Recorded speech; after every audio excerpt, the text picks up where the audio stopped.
Nasusunog po ang ating bahay. This house is on fire. Yes, Madam Speaker, this house is on fire. At ang masakit na katotohanan, tayo mismo ang nagsindi ng apoy na ito.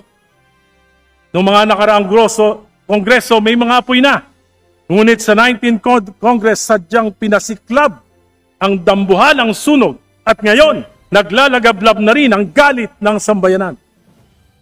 Lalo na ng mga kabataan. Pakiramdam nila, sinusunog natin ang kanilang kinabukasan. Nakikita nila ang walang habas na pandarambong sa kabila ng kanilang kahirapan. Lumulubog sila sa baha at tanong nila ang kawalan ng gobyerno na dapat sa kanila'y nangangalaga. Samantalang ang mga pinuno at mga pamilya nila ay lantaran ng karangyaan at kapritsyo, Mr. Speaker, Madam Speaker. Kaya't nadadamay po ang lahat. Bawat isa sa atin ay binabatikos sa ating kanya-kanyang mga distrito. Kaya hindi na po pwede ang business as usual. Hindi na pwedeng umasa na lilipas ang galit ng bayan. Hindi na pwedeng pagtakpan. Hindi na pwedeng magturuan. Kailangang isiwalat ang katotohanan, aminin ang pagkukulang, ituwid ang kamalian, at panagutin ang mga lumustay at nagsamantala sa kaban ng bayan. Mga kasama, linisin natin ang ating hanay. Magpatubad tayo ng mga matinding reforma kahit ang kapalit ay sariling pagsasakripisyo. Hindi na pwedeng naidahilan na politika lang ito. Hindi na pwedeng sabihin gawa lang ito ng DDS, ng kaliwa, ng dilawan, o pinklawan. Hindi na pwedeng isisi sa DPWH, sa nakaraang administrasyon, o sa mga kontratista, sapagkat ang pinakamalaking korupsyon na ito ay nagsimula sa ating sariling tahanan noong 19th Congress. Hindi po ako narito para humusga sa kadinuman. Bagkus nais kong kumatok sa inyong mga puso at konsensya. Baka naman sobra na talaga. Naniniwala akong pwede pa tayong magbago ng pananaw. Alalahanin natin sa gitna ng pagdarahop ng ating nila at kasaganaan natin, umaasa pa rin ang marami sa ating mga kababayan na maiaangat natin ang kanilang pamumuhay sa kabila ng ating sa kabila ng kanilang kahirapan. Marami pa rin sa ating mga kababayan na ang turing sa atin ay mga Diyos-Diyosan na kanilang kailangan. The corruption of insertions and diversions may have started in the past administration, but the conflagration unleashed by the 19th Congress is of a magnitude beyond comprehension. Ang mga insertion at diversions na ginawa ng ika-19 na Kongreso ay walang kapantay sa kasaysayan. Isang halimbawa ng mapanlinlang at inabusong anyo ng insertion ginamit upang pondohan ang mga proyektong walang tunay na benepisyo sa mamamayan. Hindi plinano ng gobyerno at ng Pangulo, kundi siniksik para sa pansariling interes ng ilang makapangyarihang individual o pamilya. It's greed gone wild. 1.45 trillion. Yan ang kabuuang halaga ng insertion at diversions noong 2023, 2024 at 2025 General Appropriations Act.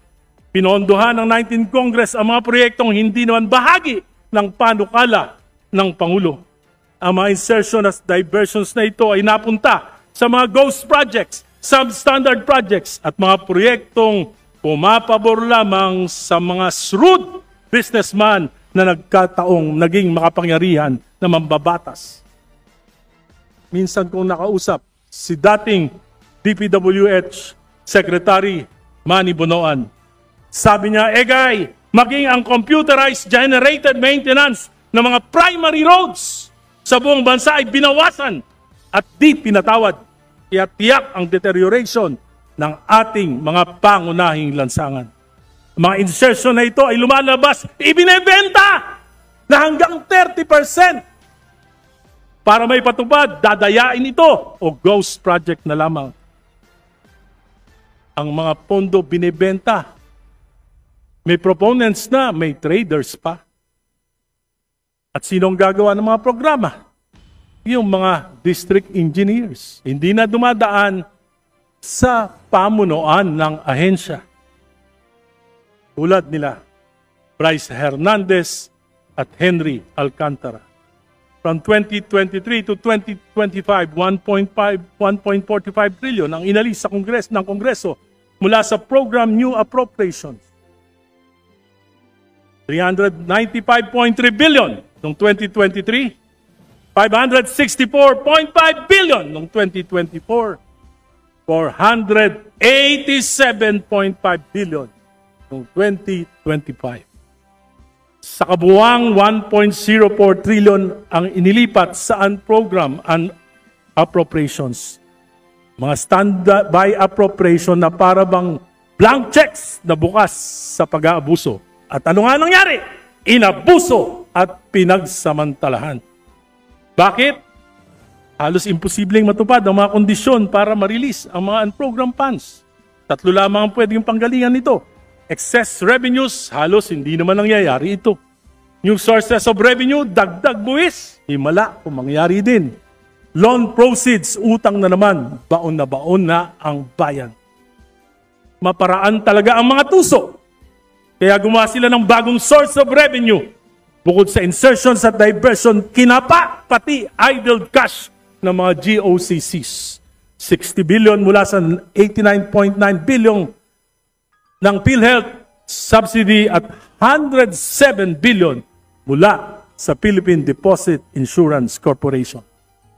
Pero dahil sa public outcry, hindi na natanggal ang PhilHealth subsidy noong 2025 GAA at inuutos na ng Pangulo na ibalik ang 60 billion na ibinawas noong 2024 at ito ay kukunin sa 2026 GAA. Insertions, diversions, amendments are not inherently bad if justified. Dapat, exception lamang yung insertions. Pero naging patakaran, ang ginawa ng 19th Congress, hindi po ito exception. Ito yung rule. Kung saan namin gusto mapupunta, doon mapupunta ang pondo, ang salita ng 19th Congress. Saan nga ba kinuha ang 1.45 trillion? Alam natin ang ilan ang pinanggalingan. Alam natin ang pinuntahan. Pero hindi lahat. At hanggang ngayon, nanguhula pa rin tayo. Subang malaki ang pananagutan ng 19th Congress. Upang makapag-divert ng malalaking pondo, tinanggalan ng appropriation sa mga flagship projects na ibang ahensya, foreign assisted at utang pa sa mga dayuhan. Bunga nito, naantala ang maraming proyekto. Dumagdag ang gastos na ipapasa kay Juan de la Cruz. Ayon sa DOTR, sa 2 proyekto pa lamang, Metro Subway at PNR Elevated Rail, may tig-4 na taonang delay. From 2028 na dapat matapos, magiging 2032. Tinatayang higit 200 bilyon ang karagdagang gastos dahil sa inflation, dollar fluctuation, commitment fees, interest at pagtaas ng labor and materials. Kung hindi ito pinakialaman, magkakasabway sana at magkakaroon na tayo ng PNR Elevated Rail bago dumating ang taong 2028. Ngayon, 2032 na ang tansyang pagtapos.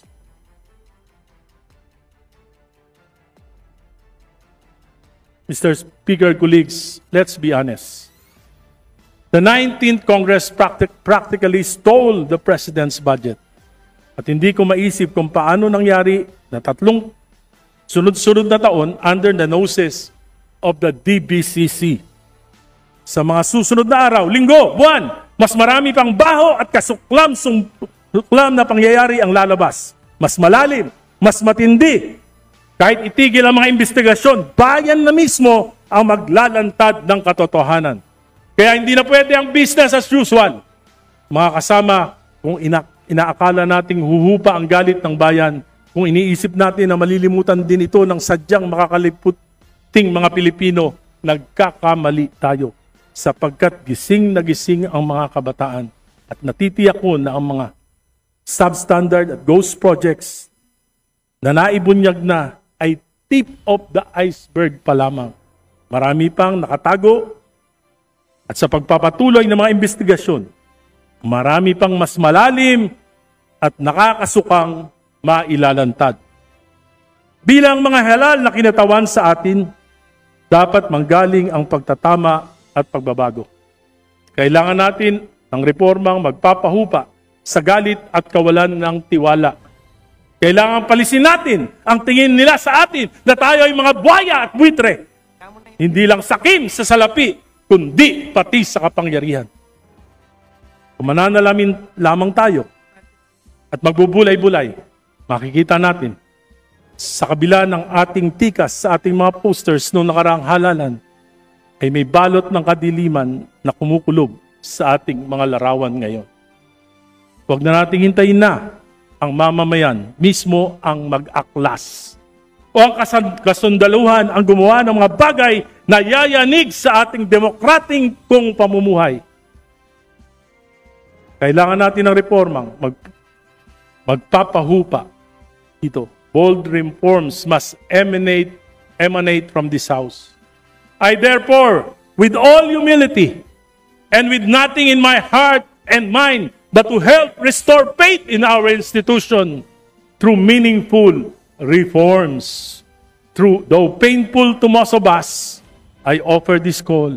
Ngayon pa lamang, humihingi na ako ng kapatawaran sa inyo sa mga masasaktan ko. Sana hindi kayo magtanim ng galit. This is for our institution. This is for our country. This is for our people. This is for our future.